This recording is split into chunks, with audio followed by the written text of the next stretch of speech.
Assalamualaikum warahmatullahi wabarakatuh.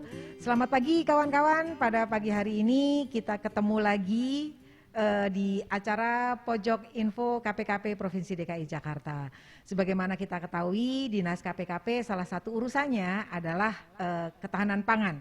Nah, pada pagi hari ini saya sudah ditemani oleh Ibu Lia Imbasari, beliau Kepala Bidang Ketahanan Pangan Dinas KPKP Provinsi DKI Jakarta. Selamat pagi Ibu Lia. Selamat pagi Bu Eli. Assalamualaikum warahmatullahi wabarakatuh. Waalaikumsalam warahmatullahi wabarakatuh. Bu Lia, sekarang ini sebentar lagi kita kan sudah memasuki insya Allah Lebaran seperti itu.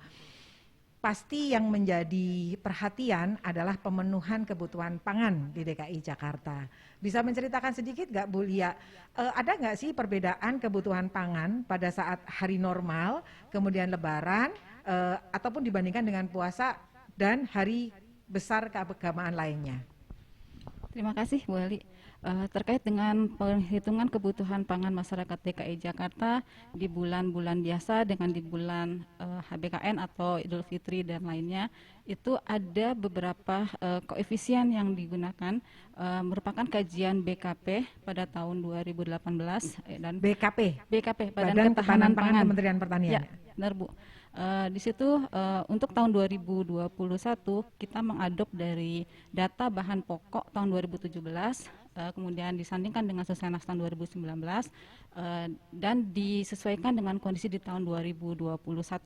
Jadi di situ terdapat beberapa koefisien dari berkisaran antara 0,7 sampai dengan 1,64, di mana 1,64 koefisien itu terdapat di bulan HBKN atau Idul Fitri.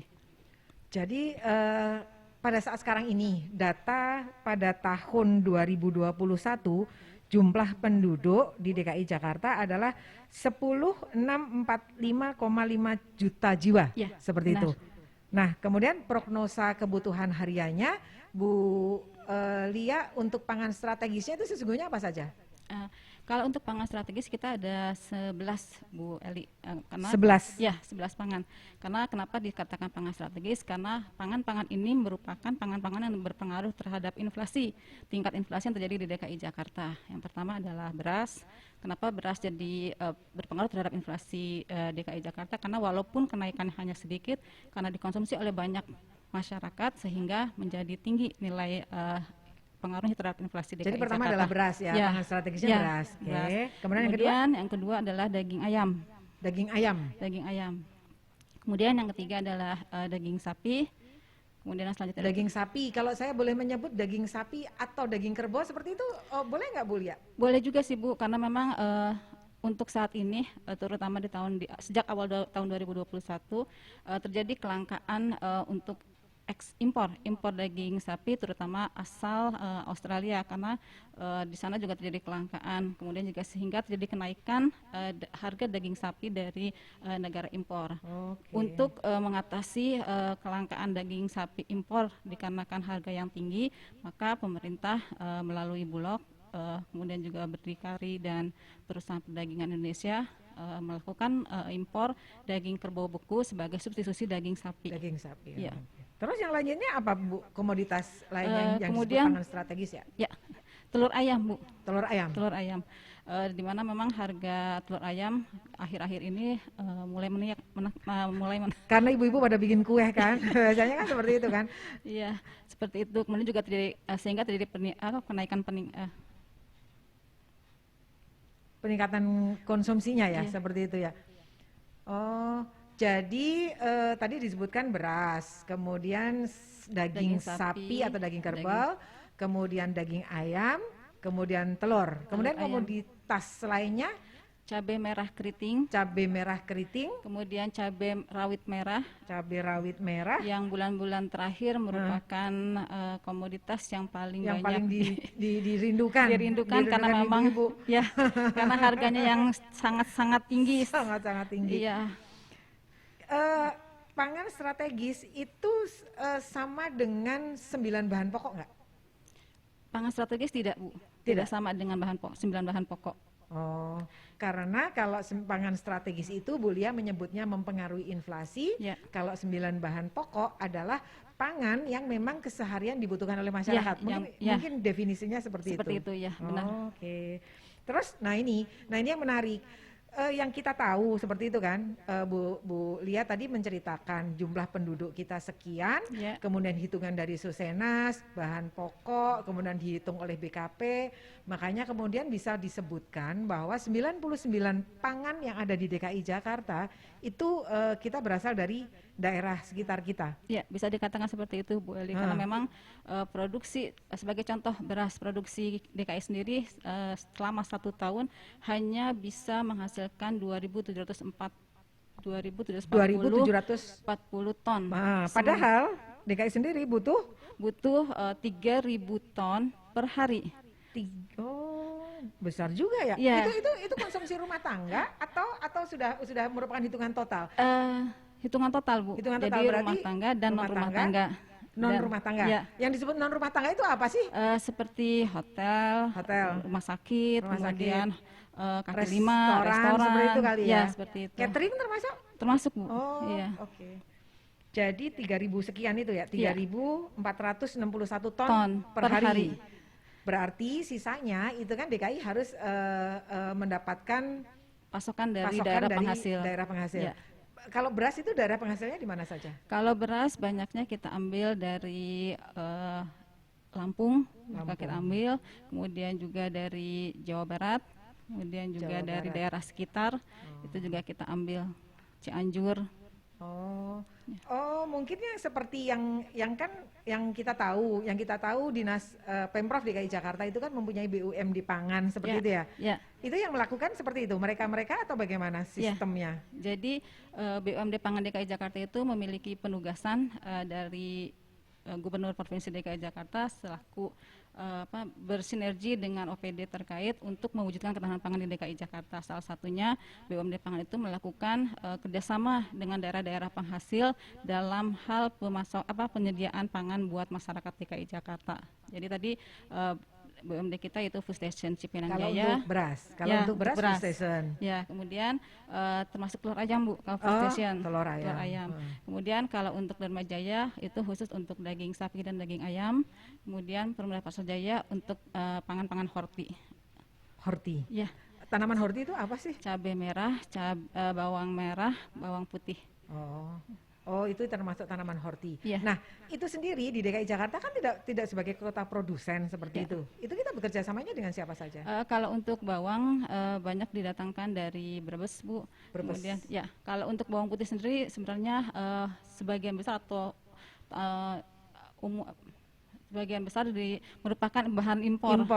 Impor. Karena memang untuk budidaya yang dilakukan di Indonesia sendiri merupakan sebagai bibit ya, jadi bukan untuk sebagai konsumsi. Jadi 99% didatangkan dari impor. Kalau rasa-rasanya sih tahun kemarin sama sekarang ini bawang putih mudah-mudahan tidak terjadi kelangkaan. Itu artinya apa? Artinya memang dari kawan-kawan BUMN atau BUMD itu sudah melakukan persiapan seperti itu atau bagaimana Bu Lia? Jadi kalau untuk khusus impor bawang putih itu ada istilahnya RPIH. Jadi ada rekomendasi izin impor bawang putih yang dilakukan oleh Dirjen Hortikultura. Itu di Kementerian Pertanian. Ya, Kementerian Pertanian. Terus? Nah, kemudian pada kebetulan dalam satu tahun itu ada 2 kali pengusulan RPIH. Jadi pada saat kawan-kawan BUMN atau BUMD terlambat mengusulkan RPIH-nya, jadi mereka harus menunggu lagi putaran RPIH berikutnya. Karena tidak setiap saat seperti itu ada. Jadi 1 tahun itu entah 2 kali. Bisa tergantung dengan kebutuhan tentang kebutuhan dalam negeri itu sendiri. Nah itu adanya di Food Station untuk dinas untuk di DKI gitu. Food Station untuk bawang putih. Kalau untuk posisi saat sekarang ini Bu Lia, untuk posisi saat sekarang ini kita kita sebagai penjamin seperti itu bahwa masyarakat tidak perlu panik, tidak perlu melakukan aksi panik buying seperti itu.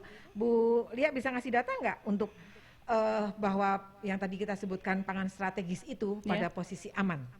Jadi kepada masyarakat DKI Jakarta khususnya bisa dipastikan dari data yang masuk kepada kami, baik melalui laporan yang langsung diberikan oleh BUMD Pangan, kemudian dari Bulog, OPD terkait, juga pelaku usaha dan lokasi-lokasi sentra, itu dipastikan bahwa komoditas-komoditas pangan strategis dari selama Ramadan sampai dengan menjelang Idul Fitri, bahkan hari lainnya itu cukup tersedia. Jadi terutama pada saat ini beras bahkan surplus karena memang sejak Maret sampai dengan saat ini masuk panen raya, kemudian juga komoditas-komoditas lainnya itu seperti cabai, bawang merah, bawang putih, kemudian juga daging ayam ras, telur ayam ras, minyak goreng, gula pasir cukup tersedia. Seperti itu, Bu Eli.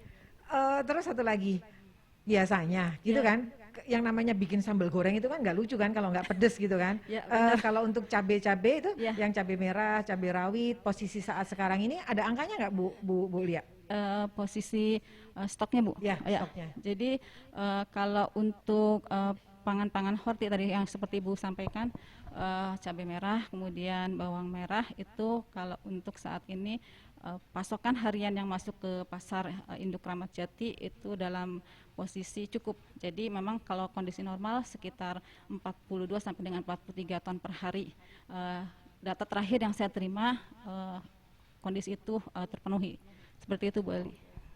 Kalau gula, kemudian minyak goreng, kan itu adalah hal-hal yang pangan yang memang saat menjelang Lebaran itu menjadi sesuatu yang naik juga kan, tingkat konsumsinya kan, itu benar. Posisinya gimana? Jadi kalau untuk gula pasir, alhamdulillah aman Ibu, tapi untuk harga minyak goreng karena memang harga CPO-nya meningkat sehingga juga ada kenaikan sebesar 1-2% hari ini dibandingkan dengan hari kemarin untuk minyak goreng. Kalau tentang harga biar masyarakat itu tahu seperti itu kan, bahwa harga yang ada di DKI Jakarta itu kita tinggal ada aplikasinya nggak Bu Lia? Ada, Bu. Jadi memang Bapak dan Ibu, adik dan semua masyarakat DKI Jakarta dapat melihat informasi terkait dengan harga pangan strategis, khususnya itu ada beberapa aplikasi ya. Jadi yang pertama Jaki, kemudian juga Jaki, kemudian SIKP, Sistem Informasi Ketahanan Pangan, di sikp.jakarta.go.id, kemudian juga yang terakhir adalah Informasi Pangan Jakarta yang memang sudah terlebih dahulu ada. Itu setiap hari kalau misalnya real time atau berkala untuk pergantian harganya itu? Ya, alhamdulillah Bu, jadi sampai dengan saat ini untuk ketiga informasi sistem aplikasi tadi itu menyajikan harga yang terupdate. Jadi setiap hari harga itu dipantau. Jadi kawan-kawan semuanya, tadi Bu Lia mengatakan biar kita kalau mau belanja seperti itu ya, melihat dulu ada di Jaki itu di Jak Pangan seperti itu ya. Nah, misalnya saya mau beli daging semur seperti itu kan, itu kecantum juga ya di dalam Jak Pangannya seperti itu. Ada Bu, jadi di dalam aplikasi yang tadi disebutkan tercantum dari mulai lokasi pasar, kemudian swalayan, kemudian juga harga terendah dan tertinggi di lokasi-lokasi tersebut. Seperti itu Bu. Sudah komplit ya, harga tertinggi sama harga terendah. Kemudian lokasi tertinggi itu ada di mana, terendah itu ada di mana? Ya, begitu Bu. Kalau misalnya saya sekarang ini kita posisinya ada di Gunung Sahari gitu kan, itu misalnya adalah pasar terdekat kita ada di Gang Lilin seperti itu, atau di pasar-pasar tradisional yang di bawah Perumda Pasar Jaya. Iya, seperti itu Bu. Jadi memang untuk saat ini kalau untuk di aplikasi-aplikasi yang tadi disebutkan memang baru tersedia data-data di lokasi lingkupnya Pasar Jaya karena memang itu yang dapat dikontrol. Nanti mungkin untuk selanjutnya di pengembangan berikutnya kita akan mulai memasukkan pasar-pasar yang memang di luar lingkup Pasar Jaya seperti itu. Oke. Jadi kawan-kawan kita bisa lihat ya langsung kalau yang belum buka aplikasinya itu sangat mudah sekali. Jaki kita bisa dari Play Store, kemudian Info Pangan Jakarta. Iya, Info Pangan Jakarta. Kemudian satu lagi adalah pada SIKP, Sistem Informasi Ketahanan Pangan. Jadi silakan saja kita bisa setiap saat mengupdate harga-harga yang ada di DKI Jakarta. Namun demikian apabila kita menemui gejolak harga yang tinggi atau di luar kewajaran seperti itu Bu Lia, kanal-kanal apa untuk masyarakat atau untuk konsumen bisa mengadu? Untuk aduan masyarakat sebenarnya bisa disampaikan kepada kanal atau webnya DKPKP, kemudian juga kepada webnya Pemda DKI sendiri. Kayak CRM gitu Ya, mungkin? CRM ya. Itu bisa ya? Bisa Bu, seperti itu. Terus kalau kembali lagi ke mau bikin kue. Ya. Mau bikin kue kan saya butuh telur. Ya. Kemudian gula, tadi Iya. udah Bu Lia jawab. Terus kalau tepung terigu Bu Lia, itu termasuk apa sih namanya, dia bahan pangan pokok atau pangan strategis atau apa Bu Lia? Ya, jadi tepung terigu juga termasuk dalam pangan yang kita awasi dan monitor Bu Eli, karena memang khususnya buat HBKN ini masyarakat banyak membutuhkan tepung terigu untuk buat kue tadi seperti Ibu. Tapi memang alhamdulillah untuk ketersediaan dan harganya sampai dengan nanti di bulan atau Idul Fitri itu dipastikan aman. Bu Lia kan saya suka ketemu itu kalau lagi sedang ke pasar gitu kan, Ya. ada petugas-petugas yang pakai seragam kayak kita. Ya. Itu sesungguhnya adalah teman-temannya Bu Lia, timnya Bu Lia. Apa yang mereka lakukan di sana? Ya. Jadi bisa saya informasikan bahwa kami di DKPKP memiliki 20 orang enumerator selaku PJLP yang setiap hari tugasnya adalah memantau serta memonitoring harga dan stok pangan yang beredar di 47 lokasi pasar lingkup Pasar Jaya, kemudian juga di Pasar Swalayan, kemudian di agen, toko dan distributor. Seperti itu Bu Eli. Jadi mereka yang akan melaporkan hasil monitoring hariannya itu dan diinputkan ke dalam SIKP. Kalau kan peran pemerintah pusat Ya. terhadap pemenuhan kebutuhan di DKI Jakarta sendiri gimana?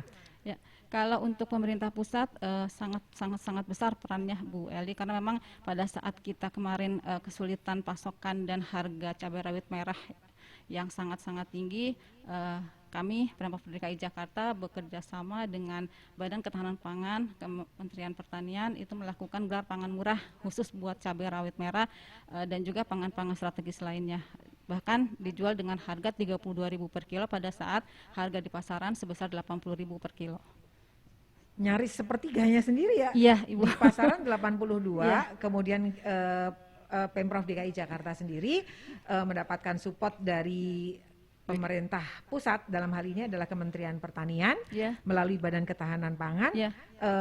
Gelar pangan murahnya di mana saja? Jadi kemarin memang saat ini sedang off dulu Bu, karena memang sudah dilaksanakan sejak akhir Desember tahun 2020 sampai dengan 2 minggu lalu itu di lokasi-lokasi pasar, kemudian di rusun atau rumah susun, dan terakhir adalah di kantor-kantor kelurahan. Di semua rumah susun atau rumah susun tertentu? Tidak, rumah susun yang tertentu saja Bu, karena memang kemarin sesuai dengan permintaan dari rusun. Oh, Seperti itu. mereka mengusul. Ya, Mereka mengusulkan ya, untuk dilakukan melakukan gelar GPM. pangan murah. Ya, seperti itu. GPM. Oh, terus kalau pasar-pasar itu pun sesuai dengan pasar-pasar rujukan dari Perumda Pasar Jaya atau Jadi memang ini untuk penetapan lokasi gelar pangan murahnya adalah berdasarkan dari record atau data yang sudah terekam di BKP dan di DKPKP bahwa lokasi-lokasi tersebut merupakan lokasi-lokasi yang strategis dalam penyerapan penjualan atau mendistribusikan pangan yang memang pada saat kondisi-kondisi harga naik sedang pasokan berkurang, seperti itu Bu. tentu saja pasti dengan itu ya standar protokol kesehatan Ya. COVID yang ketat ya. Kalau sampai terjadi kerumunan atau terjadi antrian yang panjang, itu kita kerjasama dengan siapa saja Bu? Ya. Kalau pas pelaksanaan. Jadi pada saat pelaksanaan gelar pangan murah ini kami di KPKP baik di provinsi maupun di seluruh wilayah bekerja sama dengan petugas Pasar Jaya melakukan pengamanan sesuai dengan prokes pada saat terjadi antrian. Jadi khusus petugas-petugas kami melakukan pengamanan terkait dengan antrian. Jangan sampai terjadi kerumunan oleh para pembeli. Seperti itu Bu. Kalau pada saat gelar pangan murah gitu, ada pembatasan pembelian nggak? Atau misalnya saya ingin membeli gula harus maksimal 2 kilo? Ya. Jadi gini Bu, itu tergantung kondisi di lapangan atau di lokasi terkait, karena memang tidak seluruh lokasi itu terjadi penumpukan pembeli atau konsumen. Pada saat di satu lokasi terjadi penumpukan atau kerumunan masyarakat yang terlalu banyak, itu akan dibatasi oleh si petugas GPM, karena memang jangan sampai masyarakat kecewa. Jadi ada sebagian yang dapat, sebagian tidak. Jadi untuk pemerataan atau keadilan lah istilahnya. Jadi dibatasi pembelian cabai rawit misalnya hanya 1 kilo atau bawang merah setengah kilo seperti itu sih Bu. Meskipun kalau misalnya kita bawa 2 orang seperti itu, Ya. ya berarti antriannya adalah antrian yang berbeda ya. Iya, ya seperti itu Bu. Untuk faktor keadilan seperti Iya, itu kan. iya. Kalau kualitasnya jangan gara-gara gelar pangan murah seperti itu kan. Kualitasnya gimana? Ya, kualitasnya dapat dijamin Bu Eli karena memang sudah melalui pemeriksaan oleh petugas-petugas BKP maupun dari petugas kami bahwa pangan-pangan yang dijual di gelar pangan murah itu merupakan pangan-pangan yang bermutu dan terjamin kualitasnya seperti itu. Tadi kan sudah kita senggol ya tentang Ya. jumlahnya bahwa mudah-mudahan menjelang Lebaran ini pangan strategis atau 9 bahan pokoknya Ya. itu dalam kondisi yang cukup seperti itu. Ya. Kemudian kalau kualitasnya Bu Lia, kualitasnya itu kan biasanya itu kan timbullah isu seperti itu ya. Ya. Entah itu penambahan bahan-bahan pangan berbahaya atau itu penambahan pestisida atau apa namanya yang tiba-tiba dikasih apa biar cepat matang seperti itu kalau kayak buah seperti itu Dikarbit ya Bu. dikarbit itu gimana usaha yang telah dilakukan di Pemprov DKI Jakarta?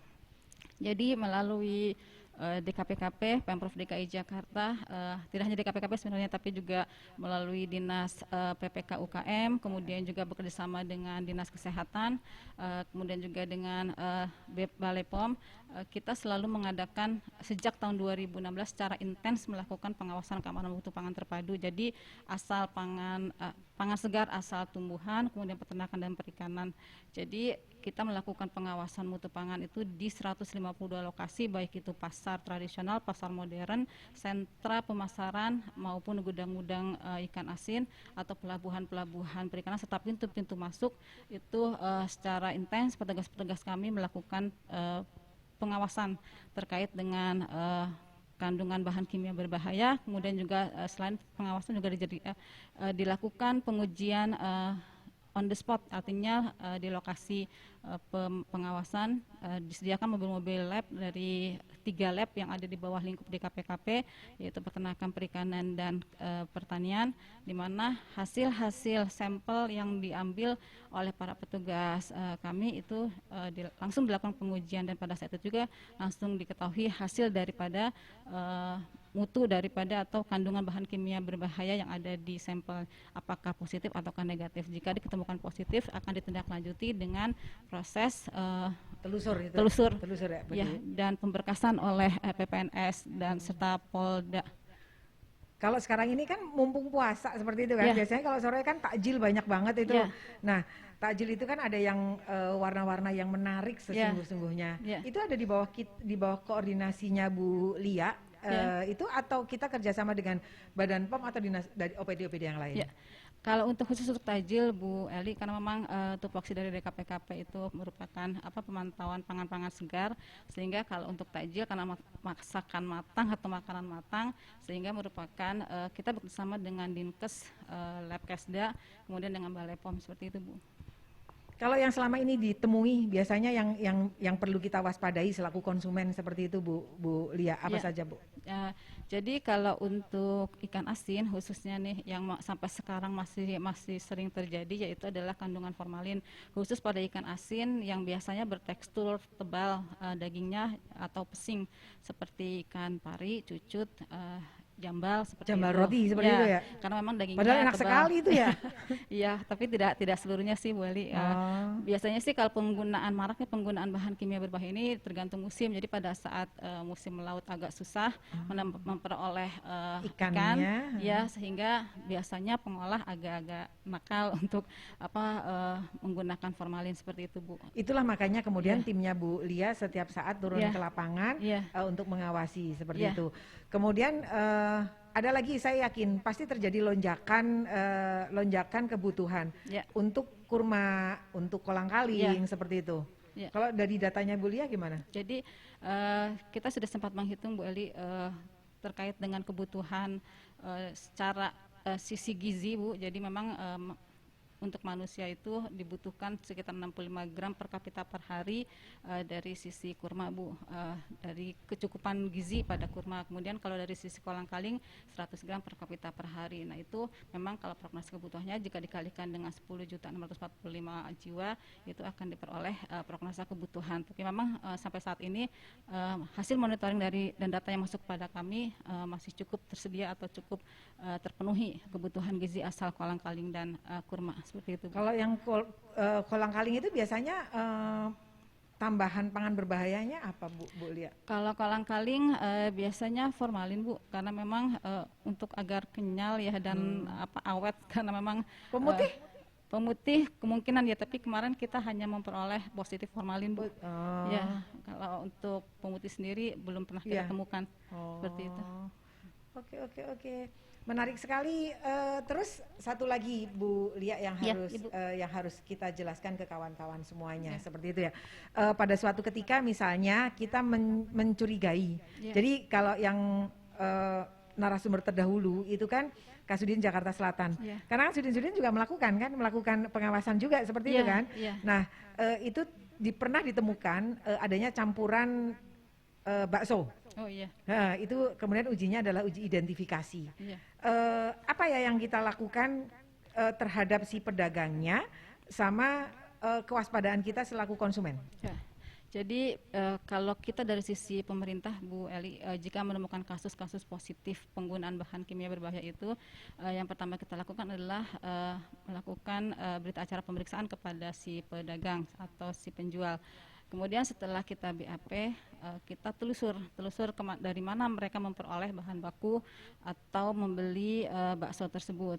Sehingga nanti kita telusur kalau memang itu ada di luar kota, kita bekerjasama dengan petugas-petugas atau Pemda terkait untuk melakukan penelusuran terhadap si pengolah atau rumah pengolah yang memang merupakan asal daripada bakso tersebut. Jika memang diketemukan positif, nanti ada kerjasama di antara Pemda DKI dengan Pemda terkait dengan tindak lanjut seperti apa yang harus dilakukan, seperti itu sih Bu. Karena kan kalau sudah kecampur itu kan nggak ada yang tahu kan sebenarnya kan, karena kan ada tepungnya, ada emulsionnya seperti itu ya. Jadi biasanya gini Bu, kita akan setelah kita telusur, kita lihat dari mulai si pengolah itu kan ada bahan bakunya daging, kemudian tepung, satu-satu diuji Bu. Karena memang kan itu bahan segar ya, jadi kewenangan DKPKP untuk dapat melakukan uji terhadap bahan baku tersebut. Jadi nanti setelah satu-satu kita uji akan diperoleh di mana yang bahan kimia berbahaya itu berasal, seperti itu sih Bu. Terus kalau sepanjang perjalanan dari Jatinegara ke arah Klender, di sebelah kanan jalan itu kan ada yang namanya Toko Tani Indonesia Center. Apa sih itu? Jadi kita punya satu istilahnya dulu sih TTIC ya Bu, sekarang Pasar Mitra Tani. Ya. Itu merupakan pasar atau pasar Mitra Tani yang dikelola oleh DKI melalui yang ini ya, jadi Toko Tani Indonesia Center atau sekarang ini namanya adalah Pasar Mitra Tani. Yang saya tahu itu ada di aplikasinya Gojek ya.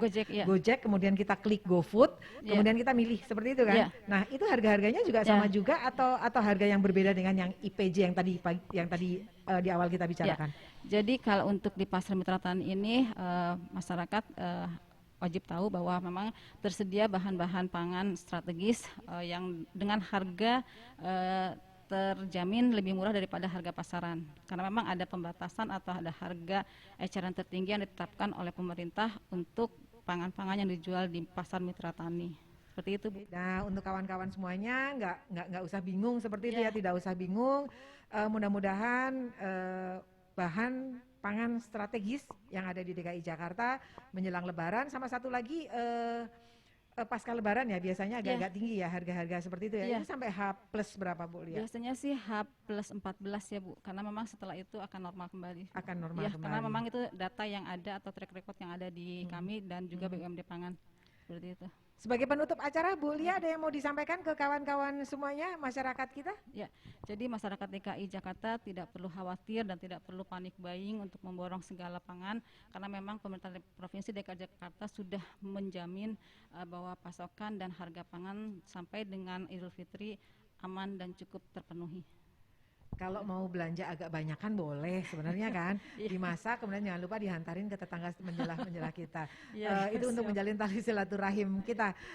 Terima kasih Bu Lia atas kehadirannya, kawan-kawan semuanya. Mudah-mudahan ini menjadi ilmu yang bermanfaat untuk kita semuanya, dan pastikan kita berbelanja sesuai dengan kebutuhan kita. Demikian dari saya. Wassalamualaikum warahmatullahi wabarakatuh.